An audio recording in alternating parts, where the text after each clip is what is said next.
Y desde el programa siempre instamos a comenzar a realizar actividades físicas, cuidar nuestro cuerpo, lo dijimos muchísimas veces.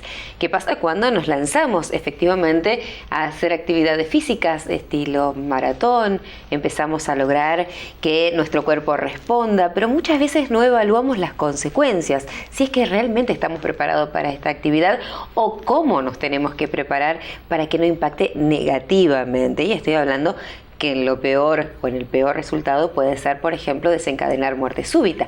Vamos a hablar con un especialista y vamos a ver cómo es este proceso de evaluación preparticipativa antes de comenzar a realizar alguna actividad física. ¿Les parece? Ya está con nosotros el doctor Alejandro Amarilla, director del Centro de Calidad de Vida.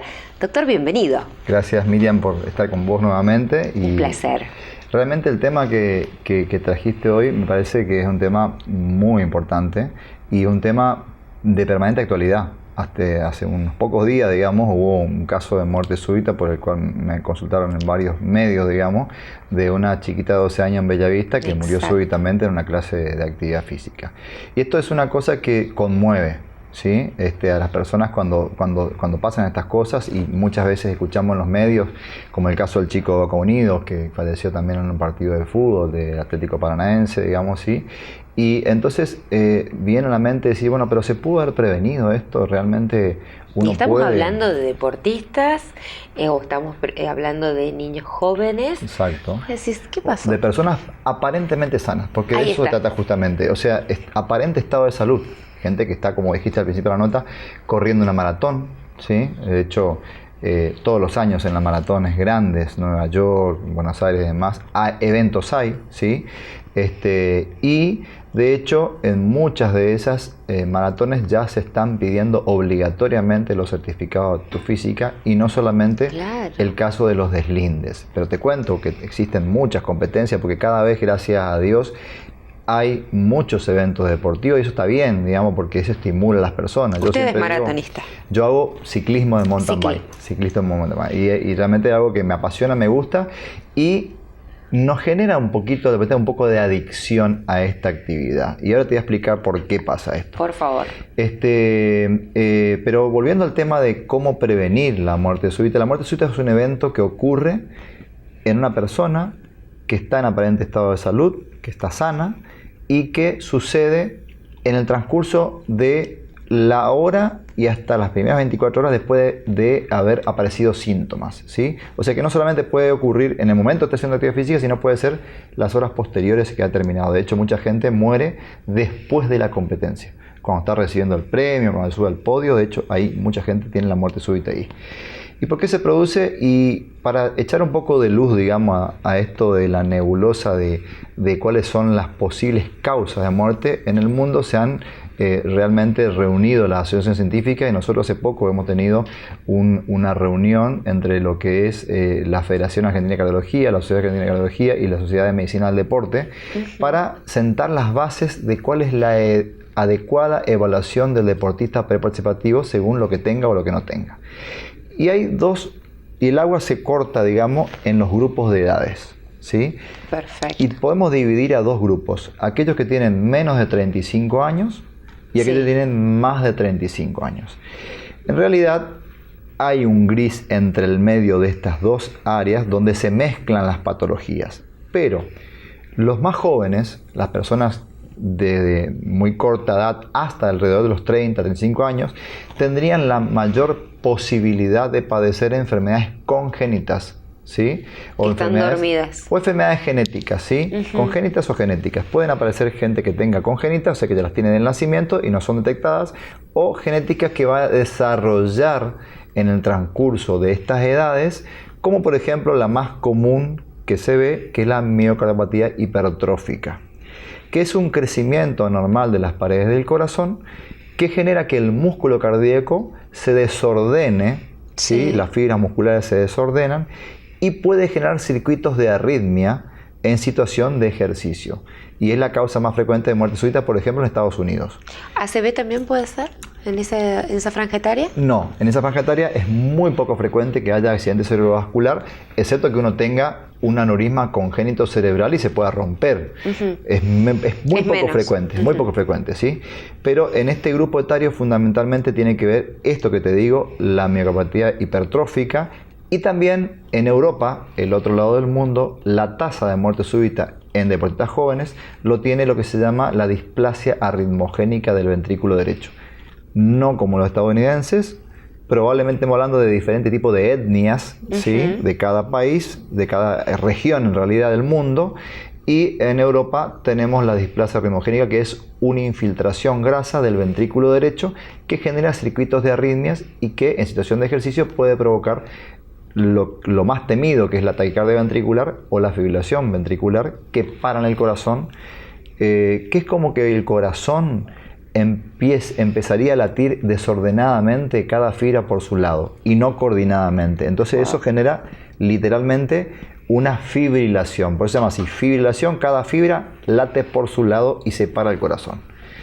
Bueno, estas dos a la cabeza, estas dos enfermedades, y después hay un montón de otras patologías, ¿sí? Que se están descubriendo en los últimos años. Muchas veces se decía antes que eran muertes súbitas idiopáticas o que no se sabía por qué se había muerto, y ahora se han descubierto que existen muchas enfermedades que se llaman canalopatías, que son enfermedades de lo que llamamos el potencial de acción de lo que es la contracción del músculo, y que esas canalopatías, alteraciones genéticas de los canales de sodio, de los canales de calcio, de los iones, de los canales de potasio dentro del potencial de acción, generan que haya arritmias en situación de estrés físico y a veces en sueño. A veces gente que se muere súbitamente durmiendo, o por emoción también. Hay otra canalopatía que matan en el momento de emoción, ¿sí? Y que muchas veces generan muertes súbitas.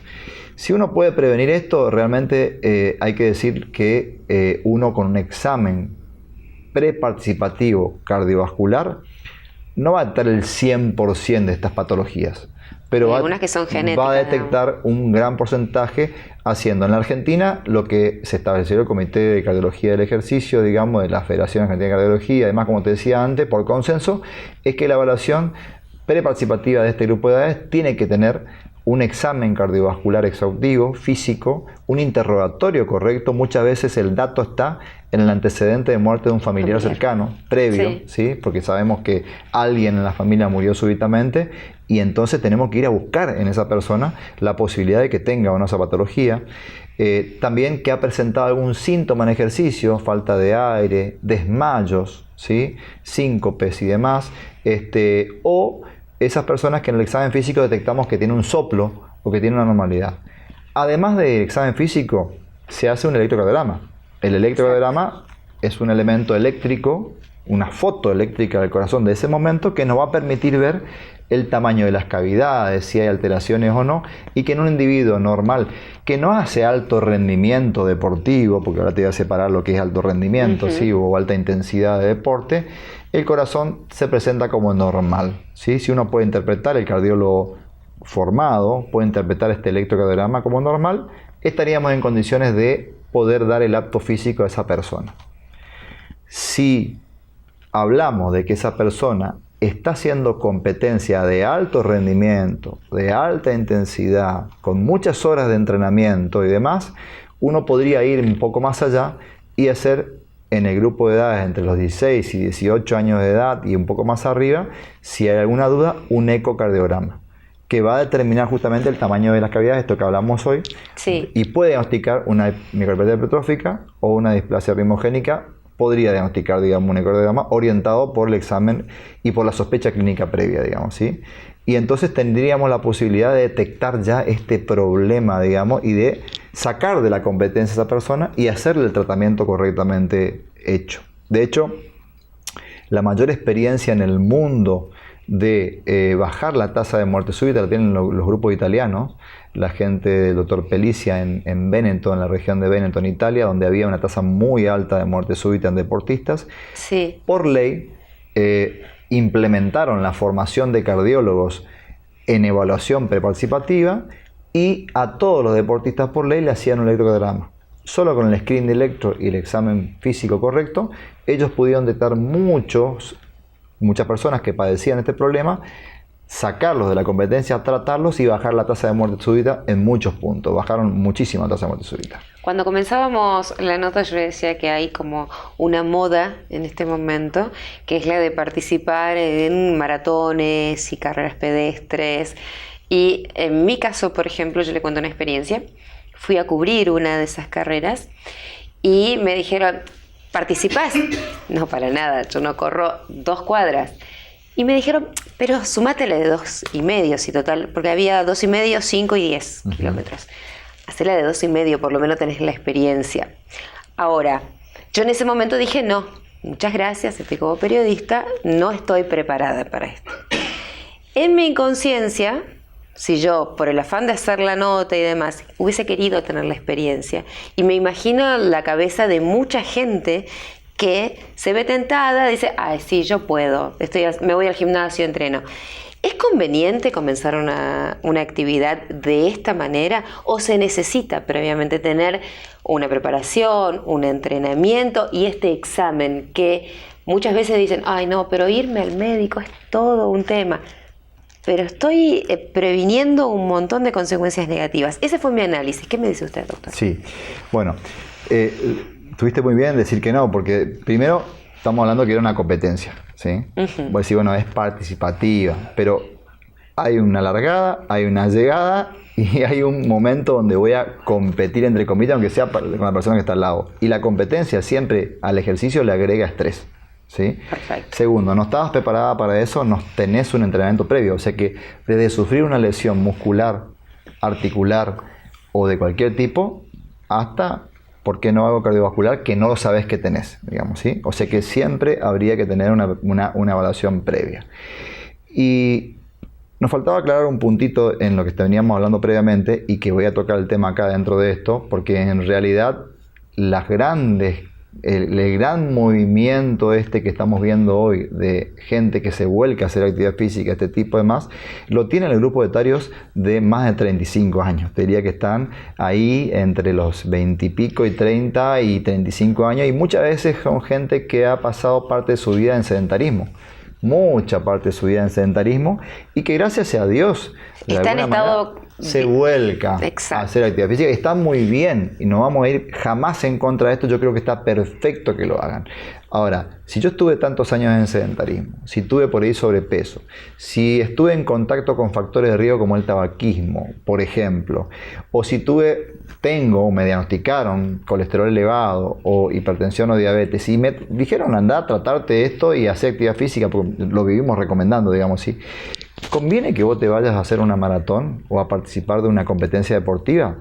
Y ahí estamos en la otra parte de la muerte súbita, que es la de más de 35 años, que es la muerte súbita provocada por lo que llamamos la enfermedad coronaria aterosclerótica, que no es nada más y nada menos que la misma enfermedad que provoca los infartos en las personas comunes de la población general, ¿sí? Y que es provocada por la obstrucción progresiva, ¿sí? O la acumulación progresiva de placas de colesterol, de placas de grasa dentro de las arterias coronarias.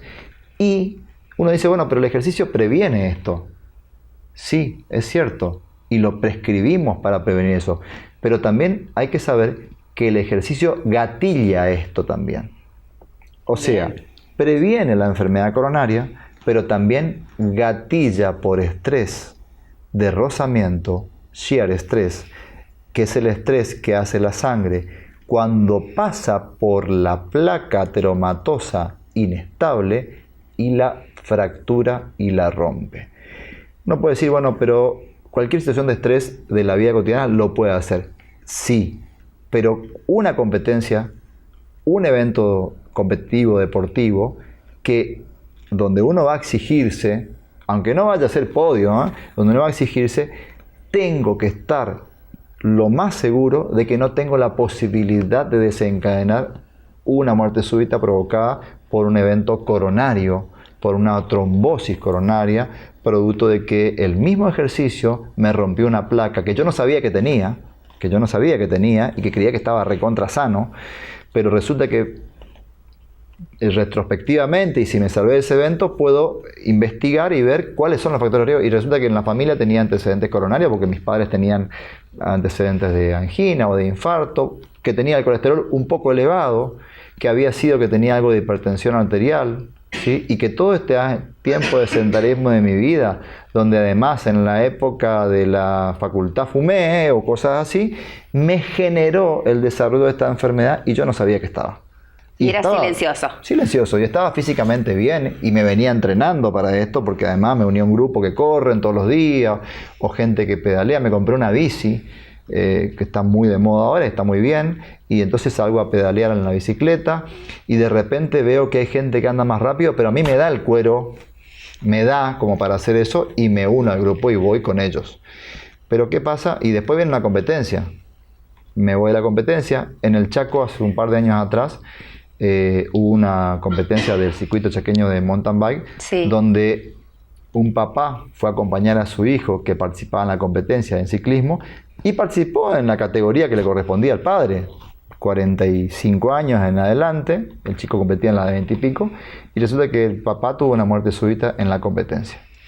Lamentablemente, aparentemente sano, no tenía nada, y esto es lo que vemos habitualmente. Y no lo vemos solamente en este tipo de competencia. Lo más frecuente lo vemos en los campeonatos de profesionales de fútbol, en las canchas de pádel, en las canchas de básquet. En donde hay competencia, la posibilidad de muerte es mucho mayor. Donde hay una actividad competitiva, donde estoy compitiendo contra el de al lado, donde quiero ganarle, meter el gol, donde quiero meter en la cesta, en el básquet, o quiero hacer quiero ganar la competencia de pádel o de tenis, y entonces en ese caso se puede provocar el estrés que genera la muerte súbita. Ahora bien, la actividad física regular, habitual, moderada, controlada, sin estrés, porque no compito, ¿es buena o es mala? Y esa no te va a matar. Esa no te va a matar. Si no tenés antecedentes coronarios, si no tenés síntomas, si no tenés nada, vos podés salir a caminar, podés salir a hacer un pequeño trote a la costanera con seguridad, y te diría que en el 90% de los casos no te va a traer problemas, ¿sí? Ahora, si desde ahí querés saltar a una competencia, es muy probable que, no te voy a decir que va a tener una muerte súbita, pero que una lesión articular o que una lesión tendinosa, si no estás preparado, la tengas producto de esa competencia a la cual no te debías participar y fuiste a participar. Entonces, hiciste muy bien en no ir. Yo dije, no, gracias. Doctor, va a haber una charla informativa sobre este tema, ¿verdad? Sí, estamos, me han invitado a disertar justamente. El encuentro va a ser el día 28 en el Club de Regatas. El viernes. Sí, el Club de Regatas, sobre justamente este tema. Lo que es la muerte súbita, lo que es la evaluación preparticipativa y lo que es qué tratamiento le podemos dar, porque eso es otra cosa muy importante que tener en cuenta. ¿Qué pasa cuando sucede la muerte súbita y yo estoy al lado? ¿Qué pasa cuando un familiar mío se cae y no responde? ¿Qué hago? ¿A quién llamo? ¿Puedo hacer algo yo para poder salvarle la vida? ¿Qué pasa cuando estoy compitiendo en una maratón o en una carrera de ciclismo y se me cae el compañero al lado? ¿Sí? ¿Espero que venga la ambulancia a traerme, o los médicos, los paramédicos, para reanimarlo o no? Y de hecho, todos deberíamos saber las técnicas básicas de reanimación cardiovascular para poder, en esa situación, salvarle la vida a un familiar, a un ser querido o a un individuo que no conocemos, ¿sí? Y hay muchos adelantos en cuanto a esto, porque las asociaciones científicas siempre están mirando los resultados de estas reanimaciones, y de aquel momento donde teníamos que hacer respiración boca a boca y masaje cardíaco, las cosas han cambiado. Ahora ya no hace falta hacer respiración boca a boca, ahora ya con el masaje cardíaco tenemos un nivel de efectividad importante. Entonces, hablando de las técnicas de reanimación, vamos a estar justamente enseñando un poco de esto para que la gente, todo lo que son personas relacionadas con el deporte, esto va dirigido a kinesiólogos, a profesores de educación física, a médicos también, y a personal y a deportistas. La idea es que sea un evento que reúna a toda la gente que está relacionada con el deporte y que pueda lograr de esa manera aprender qué debe hacer para prevenir en la evaluación y qué debe hacer para salvar la vida de alguien que ha tenido una muerte súbita. 28 de abril. 28 de abril, en el Club de Regatas. ¿A qué hora? Todavía no me adelantaron exactamente el horario de la Bueno, charla. Es por la tarde, probablemente alrededor de las 18, 19 horas va a ser la charla. Lo vamos a oportunamente avisar por los medios. Está disponible la inscripción a través de la web. La charla es organizada por la gente del Circuito Capital del partido Eli, que está promocionando, digamos, la campaña del doctor Tazán, el doctor Emilio Lanaris, y están muy preocupados por justamente este tipo de actividades relacionadas con el deporte y con lo que es la muerte súbita. Así que, bueno, me invitaron y yo, por supuesto, los voy a apoyar en esto porque creo que es muy importante que la población aprenda de este tipo de cosas. Como siempre, un placer. Y yo me tomo el atrevimiento. Me encantaría, dentro de pocos días, en la próxima semana, hablar de otro tema que usted me adelantó y que realmente me interesa. Hablemos de un envejecimiento sano. ¿Cómo logramos esto? ¿Podemos retrasar el envejecimiento a través de la actividad física? Realmente un tema apasionante, te diría, Miriam. ¿Sí? Realmente apasionante. Y yo te digo que sí. Pero te voy a explicar por qué y cómo y qué investigaciones hay ahora que muchas veces echan por tierra algunas creencias que teníamos, digamos, en cuanto a lo que es envejecimiento y nos ayudan a comprender otras de por qué muchas veces vemos personas muy mayores que parece que tienen mucho menos edad y otras que están muy jóvenes y sin embargo aparentan tener una edad mucho mayor. ¡Ay, qué lindo, señora! Ya le voy a avisar cuándo va a estar el doctor y vamos a tener esta nota para compartir con todos ustedes, porque en realidad lo que queremos es mejorar nuestra calidad de vida. Un placer, doctor, como siempre. Muchas gracias por su tiempo. Gracias a vos, Miriam. Me voy a la pausa, ya volvemos. Muchas gracias.